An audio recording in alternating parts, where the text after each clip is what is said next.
байна уу? Танд энэ өдрийн мэндийг хүргэе. Намайг Ука Төмөр гэдэг. Өнөөдрийнхөө энэ бичлэгээр би нэгэн загталд хариу өгөх хүсэлтэй байна. Би нэг юм загтал хүлээж авсан. Сайн байна уу? Таны бичлэг постуудыг үздэг юм, танаас нэг юм асуух гэсэн юм. Та ядархаараа юу хэрэгэлдэг вэ? Яаж эрч хүчээ эргэж олж авдаг вэ? Таныг хараад бахад ердөөсөө ядардаггүй хүн шиг харагдах юм. Миний бие их ядарсан, ямар ч эрч хүчгүй болсон. Яаж ядаргаанаас гарах вэ гэдэг би ийм загтал хүлээж авсан байгаа юм. Тэгэхээр өнөөдөр энэ загталд хариу өгөх хүсэлтэй байна. Тэгэхээр ядаргаа гэдэг нь миний хувьд их түгээмэл байдаг юм шиг санагдаж байна. Аль баг байхын л ядаргаа гэдэг үгийг их хэрэгэлдэг байсан л та хүмүүс. Эргэн тойронд байгаа бүхэл хүмүүс нөгөө ядаргаанд орчих үедээ гэдгээс их айдагч байсан юм уу те, эсвэл ядаргаанд орчихсон байна гэдэг үгийг их хэрэгэлдэг байсан. Тэр ч үднээс нөгөө 7 баянштай цай, ядаргаа тайлдаг цай гэж байдаг те, мөн битүүшүүл ядаргаанаас тайлдаг битүүшүүл хийж идэн л гэж ярьдаг. Тэгэл ядаргаагаа тайлахын тулд нэмэлт 7 хоног хэвтлээл гэж ярьдаг тийм ээ. Тэгэл дор хаяж хонь гаргаал нөгөө халуун чулуу барьснаар ядаргаа алга болдог, хөлдөө сайн өөр, гардаа сайн өөр гэл бүхэл юмыг юм ядаргаатай холбож их ярьдаг байсан юм шиг одоо бодохын санагдаж байна л да. Тийм болохоор нөгөө хүмүүс ядаргаа гэдэг үгийг маш их хэрэгэлдэг. Цавл хэвэл ядаргаанд орчих үедээ гэдгээс тийм байдалтай юмтай ханддаг байсан юм шиг санагдаж байна. Тэгэхээр хүн оройтож хичээлээ тавтаад оройтож орой унтахаар ядаргаанд орчих үедээ гэж ээж санаа зовдөг байсан. Эрт босохоор тестралал хэдэн өдрөө эрт босчохоор ядаргаанд орчихвоо гэж хэлдэг байсан те.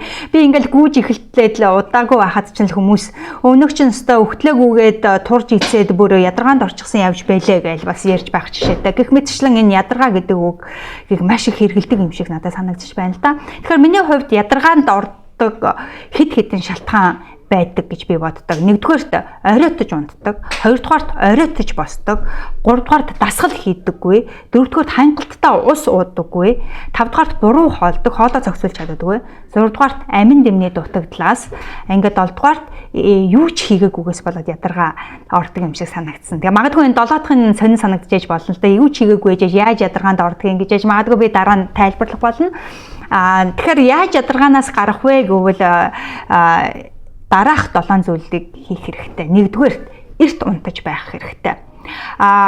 Хэрэггүй юм хийгээд те, хэрэггүй юм хийгээ шүнжэнгөө сууснаар хүн их ядардаг л да. Маргааш өглөө нь босоод ямар ч ирч хүчгүй болдог. Тэгээд шүнжэнгөө сууснаас болоод маш их орой босдог. Хэрвээ хүн хэрэгтэй юм хийгээд шүнжэнгөө суугаад маргааш босох юм бол ядчил хүн хэрэгтэй юм хийцэн байна. Сэтгэл санаа өндөр байна. Үр бүтээлтэй өнгөрцөн байх учраас тэрэн дээр нэг анхаарлаа ядаргаа гэдэг дээр анхаарлаа төвлөрөөд байхгүй, харин ч ич хүчтэй байдаг шүү дээ. Харин юу ч хийгээгүй те, хэрэггүй юм хийгээд шүнжэнгөө суудсан тохиолдолд оройтод унтсан тохиолдолд маргааш нь маш их ядардаг. Тийм болохоор үг эрт унтаж байх хэрэгтэй. Мэдээж 11 цагт 12 цагт шүн ажиллаа тардаг хүмүүс байгаа. Тийм хүмүүс өглөө эрт орой эрт унтах боломжгүй. Тэгэхээр эдгээр хүмүүс яах ёстой вэ гэвэл мэдээж гэртээ ирнэ, өөртөө 2 цаг өгөх хэрэгтэй. 11 тарсан бол 1 цагт гээ унтдаг ч юм уу, 12 цагт тарсан бол 2 цаг гээд унтдаг ч юм уу, тийм ээ. Тэгсэн тохиолдолд мэдээж маргааш нь 8 цаг 9 цагаа босох юм бол хүн хангалттай унтсан амарчсан байх болно.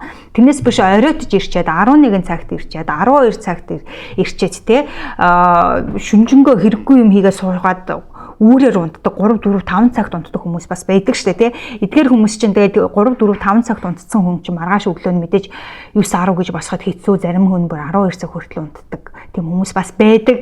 Тийм болохоор ингээ унтсан хүмүүс чинь ямар ирч хүчтэй ах вэ? Ямар ч ирч хүчгүй байна. Ядаргаанд орох нь ойлгомжтой. Тийм болохоор эрт унтаж байх нь маш чухал. Ингээ хоёрдугаарт эрт сэрэх хэрэгтэй. Түрүү хэлсэн бас оройтож ажиллаа тарсан хүмүүс мэдээж эрт сэрэх боломжгүй ч гэсэн яг унтах ёстой эрт унтаад 7 цагаа унтсан тохиолдолд хүн сайхан амарсан байна. Тэгээ эрт сэрснээр яадаг вэ гэвэл өдөр урт болдог. Эрт сэрснээр эрүүл чирэг байдаг, эрт сэрснээр эрүүл саруул байдаг, эрт сэрснээр эрч хүчтэй байдаг, тийм ээ. Эрт хүснээр хийх ёстой юм хийгээ зөндөө ажил амжуулж чаддаг учраас эрт сэрх нь маш их давуу талтай байдаг. Тэгээ эрт сэрснээр хүн өөртөө амрах цагийг ч хүртэл гаргах боломжтой учраас эрт сэрж байх хэрэгтэй. Оройтоо сэрх юм бол мэдээж хүн эрч хүчгүй байна.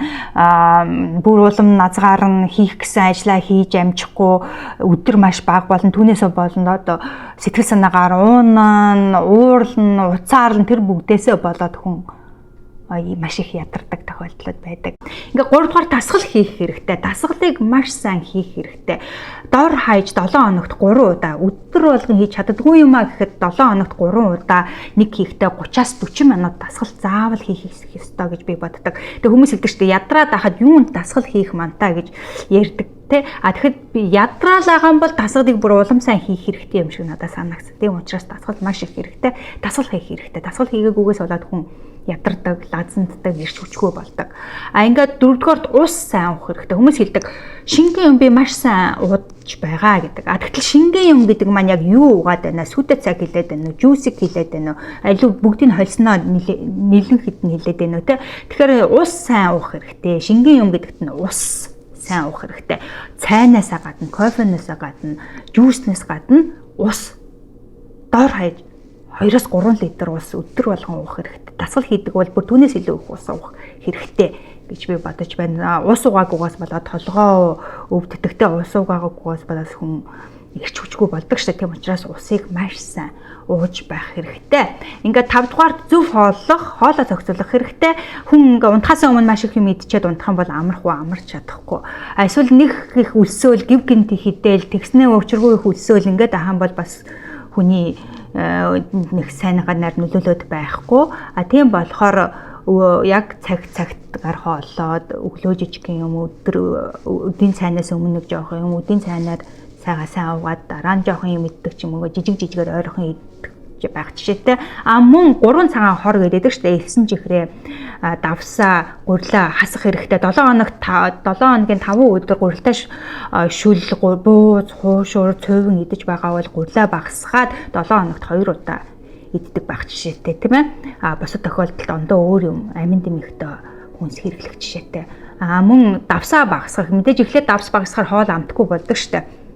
Тэгтээ 7 хоног л амтгүй явах. Тэгээд 7 хоног амтгүй явсан тохиолдолд 7 хоногийн дараагаар нөгөө хоол чи эргээд амттай болоод эхэлдэг. Тийм болохоор давсаа хасах хэрэгтэй. Элсэн чихрээ хасах хэрэгтэй. Чихрийн оронд одоо шил кофендо чихэр хийдэг байсан бол зүгийн бал хийж явах жишээтэй. Зүгийн бал хийх нь элсэн чихэр хийснээс хамаагүй дээр. Тийм болохоор энэ 3 цагаан хорыг жоохон бага хэрэглэх юм бол маш сайн. Ингээд 6 дугаарт амин дэм хэрэглэх. Витамины дутагдлаас болоод хүн их ирч хүчгүй болдог, ядардаг. Тэгээд яасан байг үл нэлен дээр би маш их ядраад байсан, өөрөө ирэхгүй ядарсан. Би бүр гайхаад юм чи одоо яагаад ядраад байна? Ингээд бэдгүн ядаргаанд орно гэдэг чинь л олцоод байгаа юм болоо та гэж бодоод бас айгүйх гайхаад байсан л та. Тэгээд одоо 40 гараад ирэхээр хүн ингэтлэх ядраад идэх юм болоо гэж бодох шиг. Тэгээ эмчид очиод цусны шинжилгээгээ үзүүлээд ингээд цусаар чи бүх нөгөө витамины дутагдал ямар витамины дутагдалд орсон байгааг нь гараад ирдэг. Тэгсэн чинь миний хувьд бол B витамины дутагдал орцсон байсан.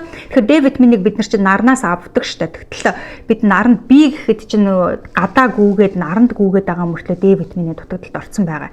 Тэгэхээр байшингаас байшин руу, нэг байшингаас нөгөө байшин, нөгөө байшингаас машин руу, машинаас байшин руу ингээд гадаа гарахгүй байгаад хаа D витамины дутагдал эмтэй хүн бол бүр тэр чихтэй бүр орцсон байдаг юм байна лээ. Тийм болохоор D витаминаа уух те эсвэл мультивитамин гэдэг чинь мультивитамин ABCD гэх бүх витаминаа авч хэрэглээд авах юм бол бас биед маш сайн. Тэгэхээр витамины дутагдлаас болоод хүн бас маш их ядардаг юм байна лээ. Ингээд эцэст нь мөрөөдлийнхөө араас яваа, зорилгынхоо араас яваа, түүнийгээ бодит болохын тулд бүхнөө зориулаа завгүй болсон тохиолдолд хүн юу ядрах мантай өстой улам л ирч хүчтэй болоод байдаг юм шиг надад санагдсан. Тэгэхээр хүн нөгөө мөрөөдлийнхөө араас явж чадахгүй, зорилгынхоо араас яваад өөрийнхөө талд зогсож чадахгүй, дургүй ажиллаа хийгээл өдөр болгон түндэ гомдлол те тэрнээсээ болоод сэтгэл санаагаар унаал, уурлал, уцаарлал ингээл байгаад ах юм бол түүнээсээ болоод хүн маш их ядардаг. Тийм болохоор хичнээн ажиллаа хийж, дургүй ажиллаа хийжсэн ч гэсэн хамаа ахгүй хажуугаар нь өөрийнхөө дуртай зүйлүүдийг бас хийж байх хэрэгтэй, өөрөө гэсэн зорилготой байх хэрэгтэй, зорилгынхоо араас явж байх хэрэгтэй. Ингэсгэн бол хүний сэтгэл санаа өндөр байдаг, ирч хүчтэй байдаг тийм ээ. Юм ядрах бантай байдаг юм шиг надад санагдсан. Тийм болохоор мөрөөдлийнхээ араас, зорилгынхаа араас бас бүхнээ зориулаад явах нь зүйтэй юм болов уу гэж би надад санагдсан. Тэгээ магадгүй энэ 7 зүйл Тэ та санал нийлж ээж болно, санал нийлэхгүй ээж болно. Гэхдээ аль нь танд байна, аль нь танд байхгүй байна, хянаад үзэхгүй юу, тэгээд хийгээд үзээрэй, сарын дараагаар маш их эрч хүчтэй болно гэдэгт би итгэлтэй байна. Яагаад гэвэл эн чинь зөвхөн ядаргаанаас тайлахын тулд би ийм 7 юм хийгээд байх биш. Ер нь амьдралдаа энэ 7-г мөрдөж байх нь зүйтэй. Ингэж мөрдснөөр хүн эрүүл, тэ сэтгэл санаагаараа тайван, сайхан байх болов гэж би бодож байна. Тэг болохоор өнөөдөр өөрийгөө хянаад үзээрэй, энэ 7-гийн аль аль нь танд байна, аль аль нь байхгүй байна. Та ядаргаанаас яаж гардаг вэ? Та эзэн нэгэн цагт ядаргаанд орж байсан уу? Түүнээсээ хэрхэн гарсан бэ? Таны туршлага юу вэ гэдгийг доор надтай хуваалцаарай, сэтгэлдээ үлдээгээрэй, энэ доор ярилцъя. Тэгээд мөн ядаргаанд орчоод байгаа найз нөхдөд энэ бичлэгийг цааш нь түгээж тус хүргээрэй. Хүс, хий, хөр зөвхөн таны өөрийн хүсэл эрмэлзэл таныг амжилтанд хүргэнэ. Дараагийн бичлэг хүртэл баяртай.